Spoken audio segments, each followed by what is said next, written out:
Assalamualaikum warahmatullahi wabarakatuh. Kami dari kelompok 1 ingin menjelaskan macam-macam model bisnis. Yang pertama ada add-on, yaitu penawaran inti dihargai secara kompetitif, tetapi ada banyak tambahan yang mendorong harga akhirnya naik. Pada akhirnya, pelanggan membayar lebih dari yang dia kira sebelumnya. Contohnya seperti Sega yang diluncurkan pada tahun 1999 dengan harga 199 US dollar dan video game dengan harga 50 sampai 70 US dollar. Jika pelanggan memiliki banyak game, akan menghasilkan pendapatan tambahan berulang untuk Sega. Yang kedua ada affiliation. Fokusnya mendukung orang lain untuk berhasil menjual produk dan langsung mendapat manfaat dari transaksi yang sukses. Afiliasi biasanya mendapat untung dari semacam kompensasi biaya penjualan atau bayar per display. Di sisi lain, perusahaan dapat memperoleh akses ke pelanggan potensial yang lebih beragam tanpa upaya penjualan atau pemasaran aktif tambahan. Contohnya seperti Amazon. Amazon menggunakan model afiliasi untuk mempromosikan produk dari vendor pihak ketiga maupun produk mereka sendiri melalui promotor yang membayar dan mengiklankan produk mereka. Yang ketiga ada Aikido. Aikido adalah seni bela diri Jepang di mana kekuatan penyerang digunakan untuk melawannya. Sebagai model bisnis, Aikido memungkinkan perusahaan untuk menawarkan sesuatu yang secara diametris bertentangan dengan citra dan pola pikir pesaing. Contohnya Nintendo. Nintendo memperkenalkan konsol Wii dengan atribut dan fitur yang sangat berbeda dari dua produk sukses dari Sony dan Microsoft. Nintendo pertama kali memperkenalkan pengontrol nirkabel dengan detektor gerakan, menciptakan produk yang sama sekali berbeda dari para pesaingnya. Lelang atau auction adalah proses membeli dan menjual barang atau jasa dengan cara menawarkan kepada penawar, menawarkan tawaran harga lebih tinggi, dan kemudian menjual barang kepada penawar yang tertinggi. Saya akan menjelaskan secara singkat proses lelang pada PT Balindo atau Balai Lelang Indonesia. Prosedur lelang resmi di PT Balindo ada 3. Yang pertama pralelang, yang kedua pelaksanaan lelang, yang ketiga purna lelang. Yang pertama pralelang itu kegiatannya yaitu penandatanganan MOU atau perjanjian. Yang selanjutnya penerimaan dokumen berisi tentang dokumen-dokumen dari barang yang dilelang. Lalu legal itu status hukum dari barang yang akan dilelang. Kemudian pelaksanaan lelang itu yang pertama ada hari lelang atau auction day. Itu adalah hari H di mana lelang dilakukan. Yang selanjutnya adalah metode lelang. Metode lelang itu ada 2, lisan dan tertulis. Metode lelang lisan itu dilakukan secara langsung.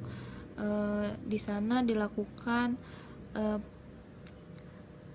kegiatan lelang disaksikan dengan orang banyak atau undangan yang akan mengikuti atau pesertanya, dan ada yang menonton juga di situ. Kemudian metode lelangnya selanjutnya yaitu tertulis. Metode lelang tertulis itu biasanya dilakukan ada rentang waktu misalnya 1 bulan. Dalam 1 bulan itu peserta lelang wajib mengirimkan surat untuk berisi tawaran harga kepada pemilik barang atau PT Balindo, mengirim surat dalam bentuk berapa besaran tawaran harga yang ingin dia tawarkan, lalu itu ada batas waktunya, sampai batas waktu yang ditentukan baru bisa mendapatkan pemenangnya gitu. Terus yang selanjutnya e-auction. E-auction juga bisa dilakukan dengan online atau internet auction. Ya, dari sejauh ini yang saya ketahui, e-auction itu bisa dilakukan melalui media sosial seperti di Instagram atau Facebook Live gitu. Yang selanjutnya di pelaksanaan lelang adalah pemenang lelang dinyatakan ya di situ. Lalu kemudian ada prosedur yang ketiga, yaitu purna lelang. Purna lelang prosesnya ada pembayaran. Jadi untuk harga yang difiksasikan pada saat lelang penawaran tertinggi dilakukan proses ketiga, yaitu proses pembayaran. Yang selanjutnya proses berita acara, serah terima, dan lain-lain. Itu adalah secara singkat penjelasan dari saya mengenai lelang atau auction. Terima kasih. Kembali saya akan menjelaskan model bisnis barter. Barter adalah kegiatan perdagangan dengan saling menukar barang. Dalam kegiatan tersebut tidak ada nilai pasti dalam suatu barang, yaitu terdapat 3 jenis barter yang ada. Yang pertama barter langsung, yang kedua barter alih, yang ketiga barter ambil alih. Barter langsung adalah barter yang dilakukan secara langsung. Misalnya saya mempunyai beras tapi saya tidak mempunyai persediaan lauk, sementara tetangga saya punya persediaan lauk tapi tidak punya beras. Jadi kami bisa melakukan barter langsung dengan barang yang ada. Yang kedua itu barter alih.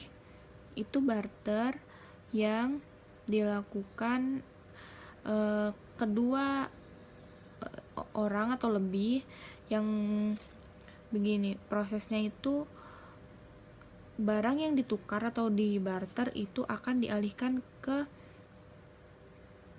yang membutuhkan barang tersebut, tetapi ia itu pihak yang lain, bukan pihak yang saling bertukar barang gitu. Jadi itu dinamakan barter alih. Yang ketiga ada barter ambil alih, adalah sistem barter yang sudah bekerja sama sebelumnya untuk melakukan barter secara terus-menerus begitu. Yang selanjutnya saya mau menjelaskan kelebihan barter adalah itu bisa mengurangi kesenjangan sosial yang ada, yang terjadi antara golongan menengah ke atas dengan golongan menengah ke bawah, karena setiap individu akan saling memerlukan barang satu sama lain begitu.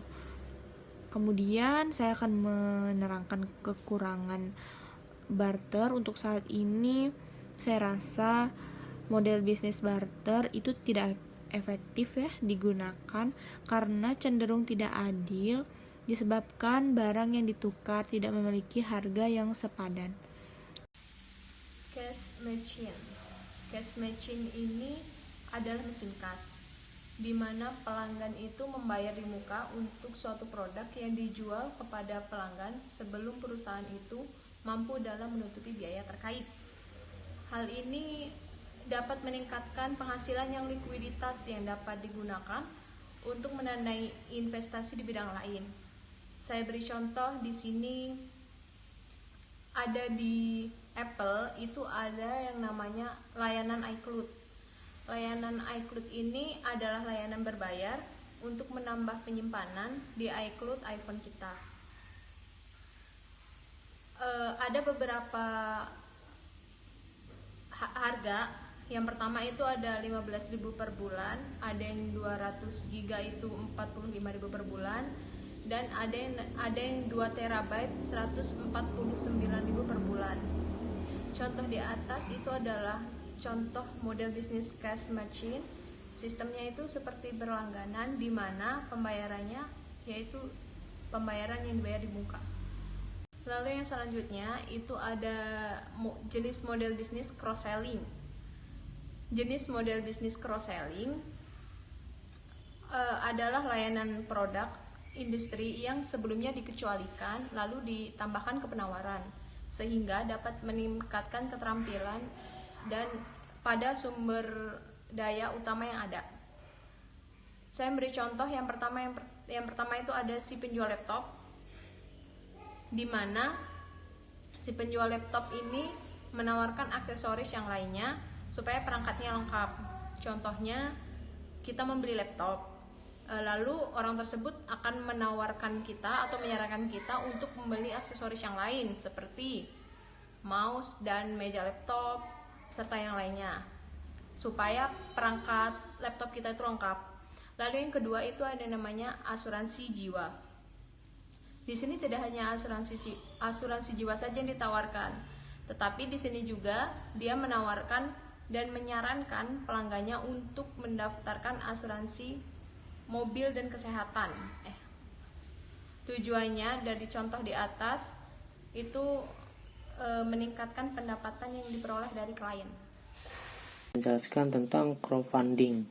Crowdfunding adalah sebuah bentuk pendanaan untuk mereka yang membutuhkan dana dalam pengembangan usahanya, di mana pendanaan tersebut terkumpul dari beberapa orang. Pendekatan ini memanfaatkan upaya kolektif dari sejumlah individu secara online menggunakan sebuah platform atau media sosial crowdfunding. Sebagai alat menjangkaunya, crowdfunding juga adalah salah satu bentuk crowdsourcing dan keuangan alternatif yang mulai kembali muncul dan banyak dimanfaatkan orang untuk membantu para pengusaha maupun UKM pemula. Di sini saya akan menjelaskan tentang cara kerja dari sistem crowdfunding ini. Crowdfunding memiliki sebuah pilar, yaitu adanya website atau situs untuk diakses, dan tentunya pemilik modal, usaha atau bisnis yang dimiliki nantinya akan didaftarkan ke dalam sebuah website dan nantinya akan ditampilkan agar para pemberi dana dapat menanamkan dananya sekaligus membantu pengembangan usaha yang kamu miliki. Agar terkumpul, biasanya proses tersebut akan memakan waktu beberapa hari. Apabila dana yang sudah ditargetkan terkumpul, maka dana tersebut dapat dicairkan ke rekening pemilik usahanya. Mungkin itu saja yang bisa saya jelaskan.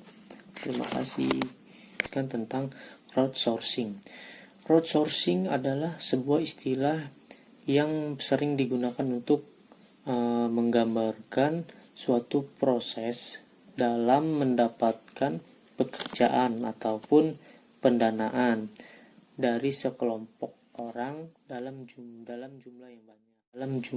jumlah yang banyak melalui fasilitas online.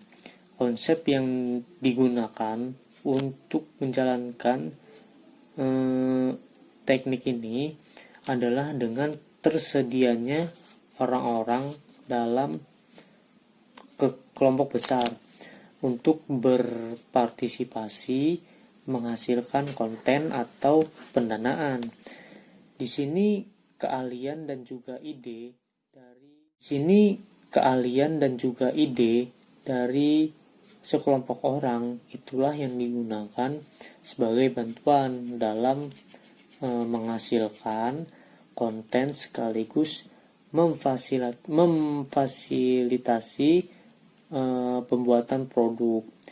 Jika melihat dari konsep dasarnya, maka bisa diambil Kesimpulan, jika crowdsourcing itu adalah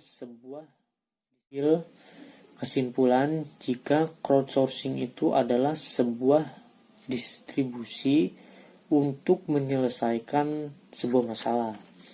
Apabila suatu perusahaan sedang membutuhkan dana untuk menjalankan proyek, proses marketing untuk pemasaran produk, sekaligus melakukan riset untuk produk baru yang ingin diluncurkan. Baik, mungkin itu saja yang bisa saya sampaikan. Apabila ada salah kata, saya mohon maaf. Saya akhiri, wabillahi taufiq wal hidayah. Wassalamualaikum warahmatullahi wabarakatuh.